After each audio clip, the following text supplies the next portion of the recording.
Okay, so good day everyone. We have here the topic resistor combinations and Ohm's law. Okay, so last meeting diniscuss po natin yung resistor color coding. So ito po continuation po natin doon para sa subject natin na basic electronics. Okay, so basic electronics or electrical engineering, basic electrical engineering. Okay, so sabi diyan, meron tayong series resistor where yung RT, yun po yung total resistance. Okay? So RT is equals to R1 plus R2 plus R3 plus kung ilan man yung resistor dyan na nakaseries up to Rn.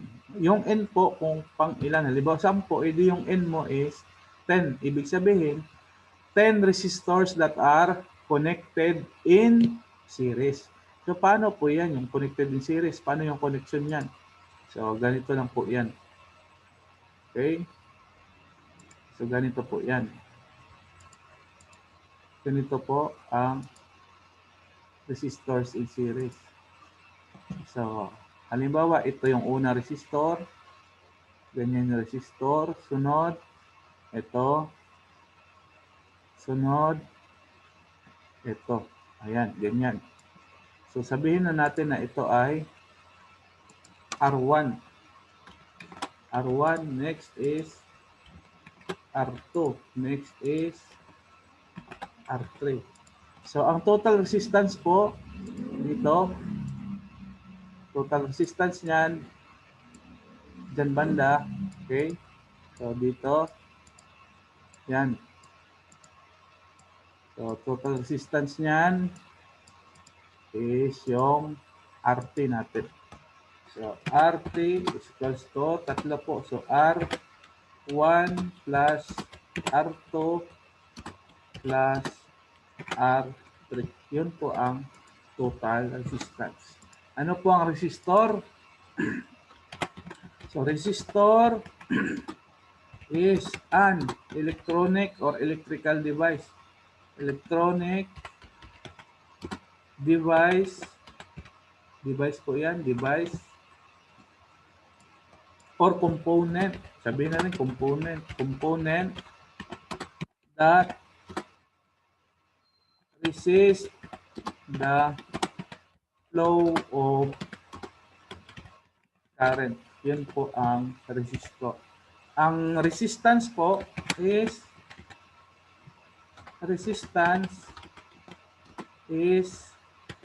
the ability, the resistance, the ability of a material to resist the flow of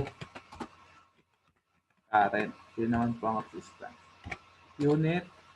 Unit of resistance is, sabihin natin ohms, si ohms. George Ohms. Siya po ang naka-discover niyan. Okay? So, yan po ang formula. Say, for example,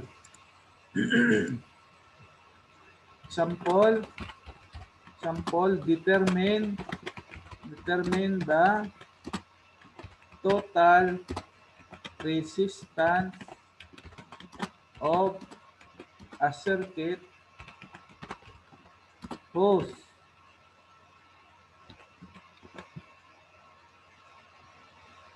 resistance of a circuit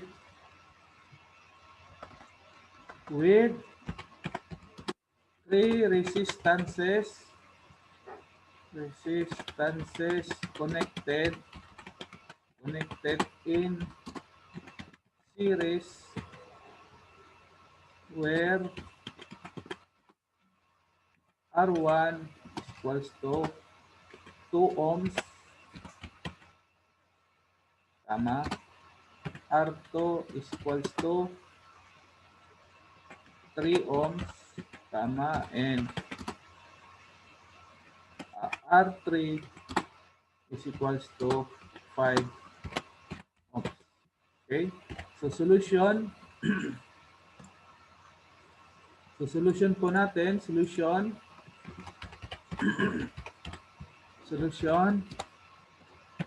RT is equals to R1 plus R2 plus R2. And that will be RT is equals to, add lang natin. So, 2 plus 3 plus 5. And which is equals to 10 ohms. Yun po ang sagot natin. Madali lang naman. Okay? So, basta o series, i-add lang natin. Okay na. Next. Next naman. Next naman is resistors in parallel.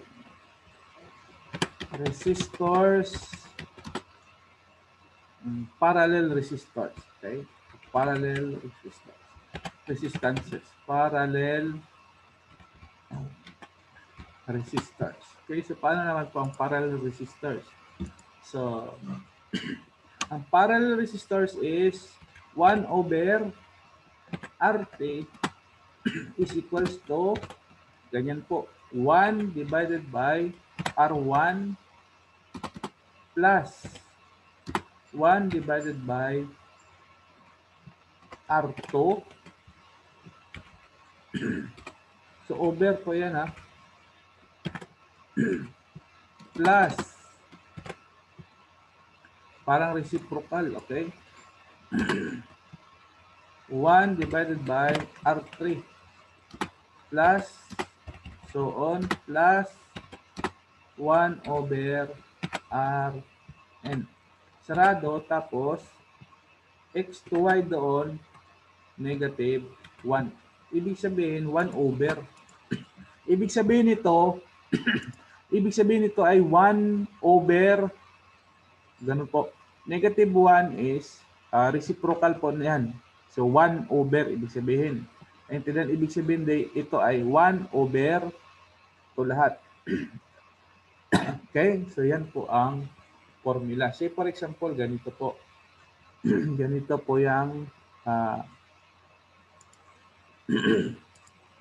ganito pa yung drawing yan. Okay? So, ganito yan. Ito, sabihin natin R1, R2, tsaka R3. So, yan po yun siya. Okay? Yan siya. Tapos, nandito. Yan. So, ito po yung R total natin. Okay? So, this is your RT. So, ito po yung RT. Which is equals to reciprocal din po. Okay?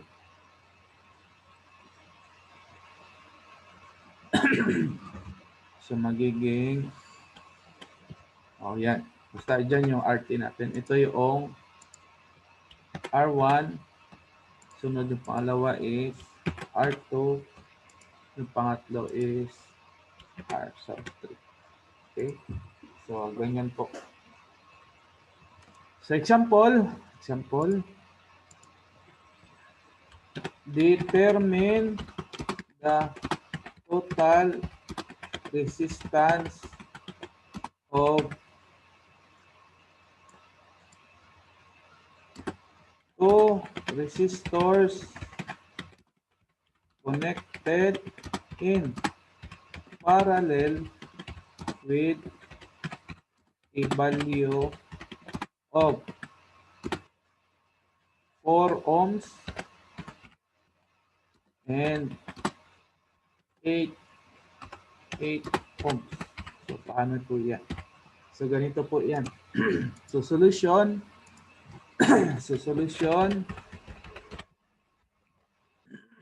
So, solution po, magiging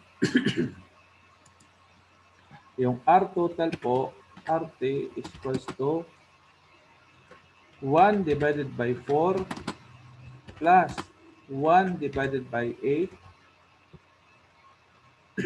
Tapos, dito may parenthesis. Tapos dito may parenthesis. Palitan natin.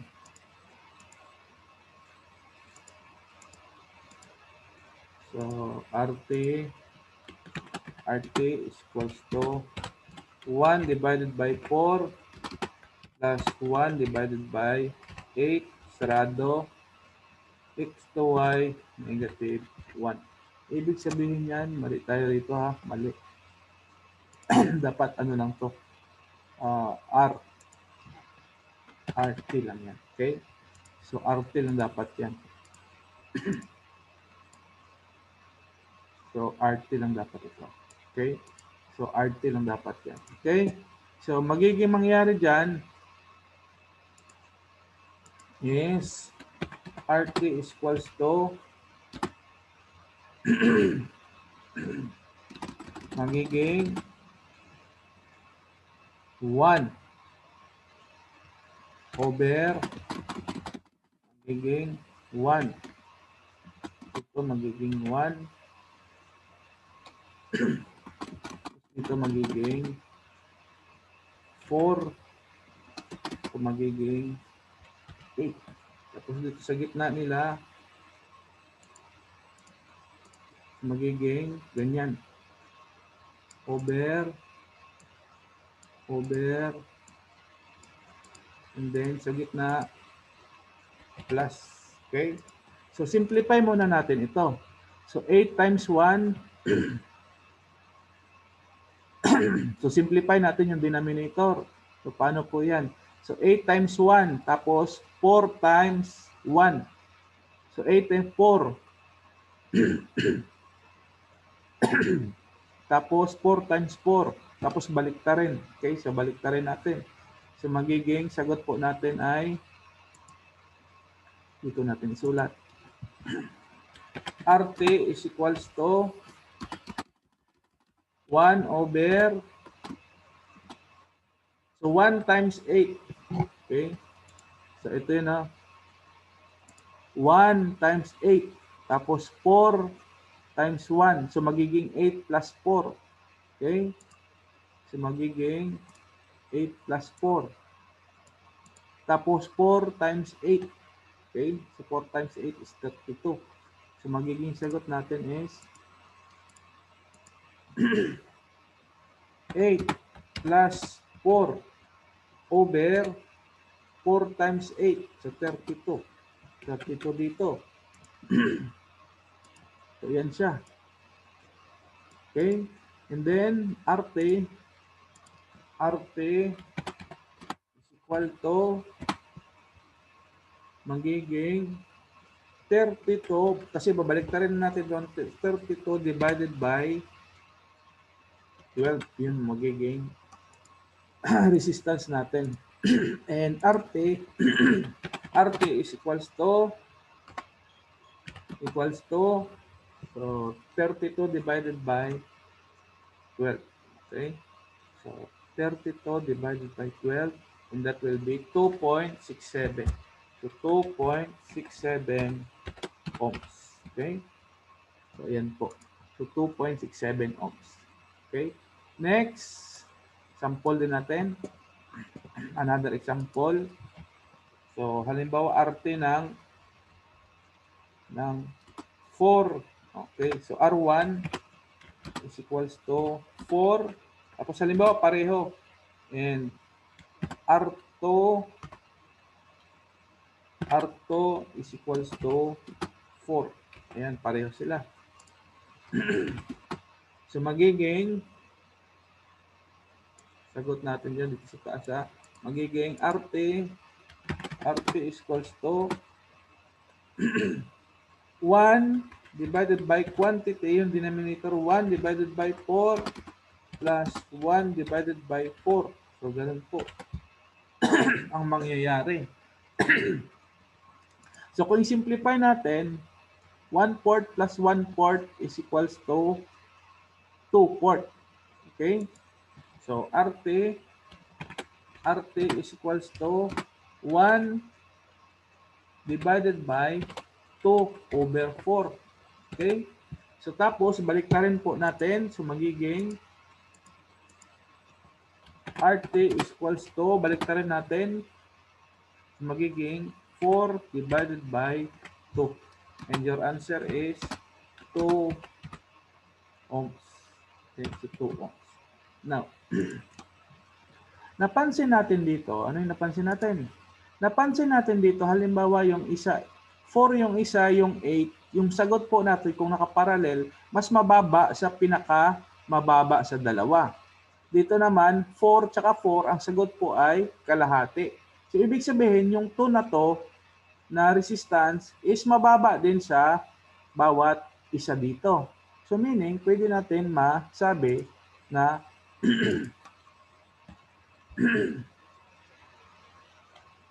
makonclude na natin na the value of total resistance connected in parallel is less than that of mababa pa raw siya sa pinakamababa na value ng resistance. So the value the value of the total resistance connected in parallel is less than that of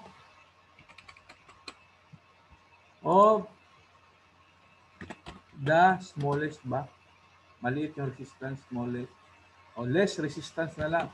Less resistance value. Okay? So the value of the total resistance connected in parallel is less than that of the lower resistance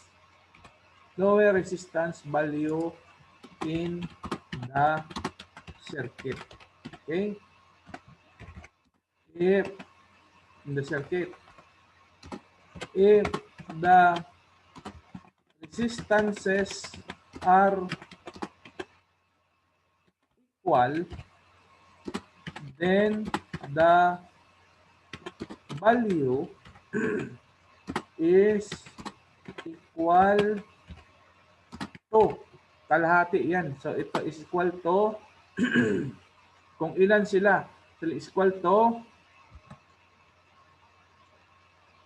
R value of one resistance divided by N. Halimbawa kung tatlo, edi tatlo. Yun po ang RT natin, magiging RT. So RT is equals to, okay, naintindihan nyo ba? So therefore, your RT is R over N. Halimbawa kung dalawa, divide mo lang 2. Halimbawa kung tatlo, divide mo lang by 3. Yun po ang total resistance niyan. Subukan natin kung tatlo.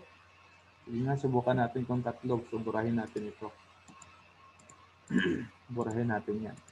Kasi nakita naman natin na yan na yung conclusion natin sa parallel resistances. Burahin na natin.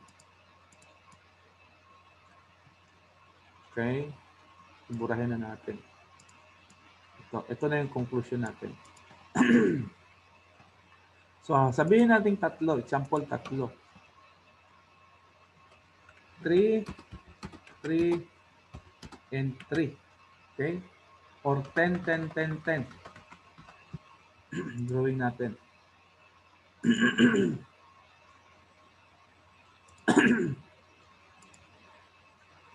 Drawing natin ha.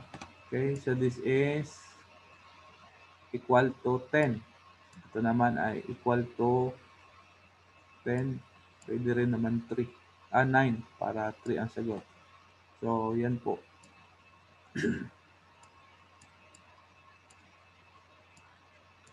Okay, so dito ang total resistance. Okay, so R T po equals to, halimbawa, 9 po yan. So 9 divided by 3 and your answer is 3 ohms. Okay? So tignan natin. So ito ay 9, ito ay 9, ito ay 9. Tignan natin, subukan natin yung formula na yan. So dito, RT is equals to 1 divided by 1 over 9 plus 1 over 9 plus 1 divided by 9. Sarado. So magiging sagot natin is RT is equals to 1 divided by, may divide pa rito, divided by, so 1 over 9 plus 1 over 9 plus 1 over 9, pareho po yung denominator. So ibig sabihin yung denominator is 9, tapos yung numerator is 1 plus 1 plus 1.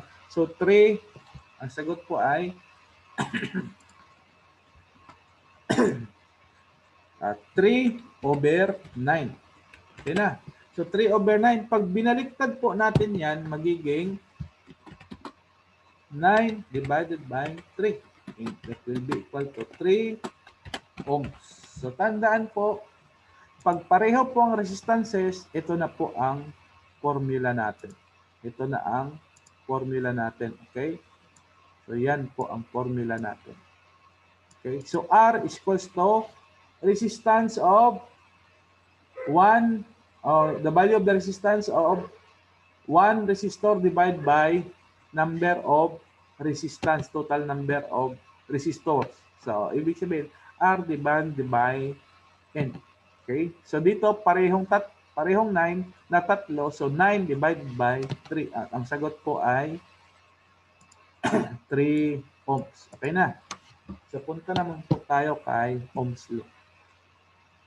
Okay? So, Ohm's Law naman po tayo. Wala na yan. So, Ohm's Law. Okay, so Ohm's Law naman tayo. Okay, Ohm's Law. Ohm's Law. Okay, sabi ni Ohm's Law, ganito yan. R is equals to V over I. Where R is the resistance of the circuit.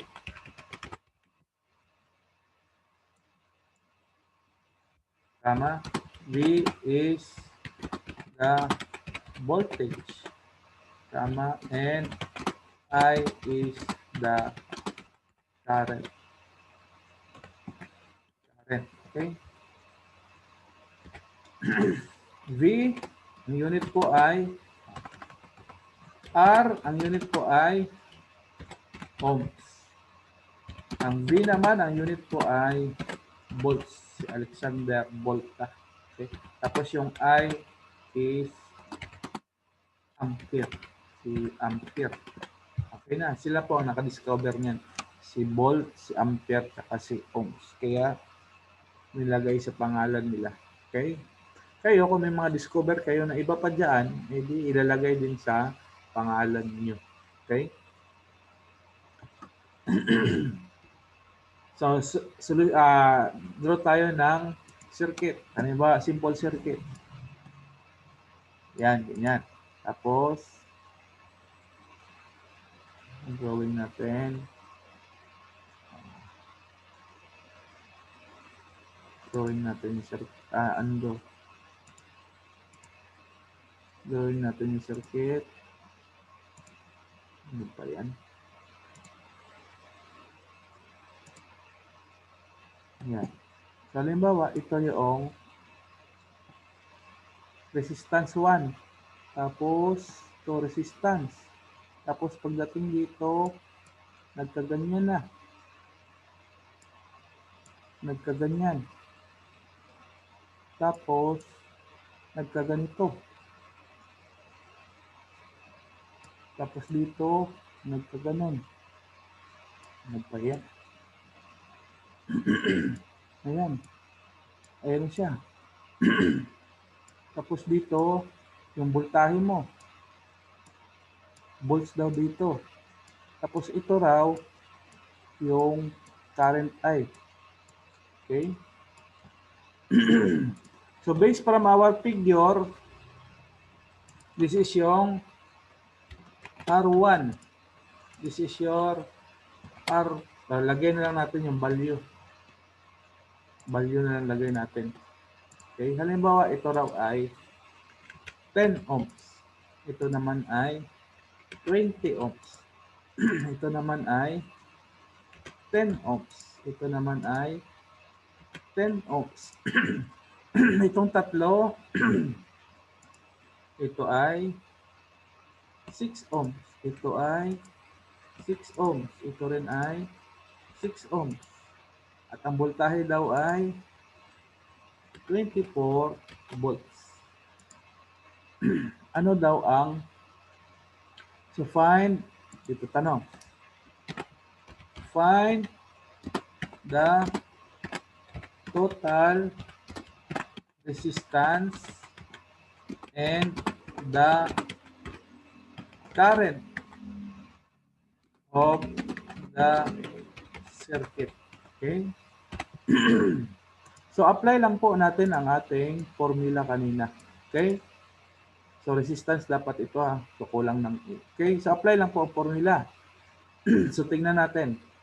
Ito pong dalawa, si 10 tsaka si 20, nagka-series. So, meaning, 10 plus 20 is equals to 30 ohms na po yun. Next. Ito namang si 10 at si 10 nakaparallel. So meaning kung nakaparallel at pareho, divide lang natin sa 2. Kuha lang tayo ng isa, divide sa 2. So meaning that will be 10 divided by 2 and that will be equal to 5 ohms. Okay? Tapos itong tatlo, si 6 tsaka si 6 tsaka si 6, nakaparallel. Kaso pareho, so i-divide lang din natin. Kuha lang tayong isa, divide natin sa 3. So we have 6 divided by 3. And that will be equals to 2 ohms. Okay? So therefore, your RT po natin is equals to 30 plus 5 plus 2, which is equals to 37 ohms. Okay na. And the next, yung total current natin is equals to, madali lang kasi given na eh. So 24 volts divided by 37 ohms. Yun na po kasi sa ohms law natin. Madali lang yan. Madali lang po ito. Okay? And your answer is so IT is equals to, ano po ang sagot? So 24 divided by 37 and that will be 0.6486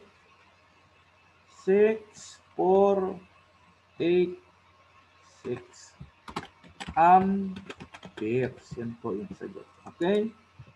So, sana naintindihan nyo ang discussion natin. Simple circuit lang po ito. Sunod naman yung mga complicated circuit na. Okay? So, I hope naintindihan nyo po ang discussion and God bless. As all, sunod naman po na topic ay combination ng resistors pa rin na gagamit na tayo ng tinatawag na yung mga voltage divider, yung mga ganon, i-apply na natin dito. Yung mga voltage divider, yung mga Thevenin, yung mga ganon. Okay? So, application din niya, solution is by determinants. Okay? So, yun po, ganon po. Okay, so thank you and God bless us all. Iwas COVID po. This is Sir Lloyd again. This is a advanced topic for the basic electronics for electrical engineering and mechanical engineering courses. Okay, so thank you and bye-bye for now.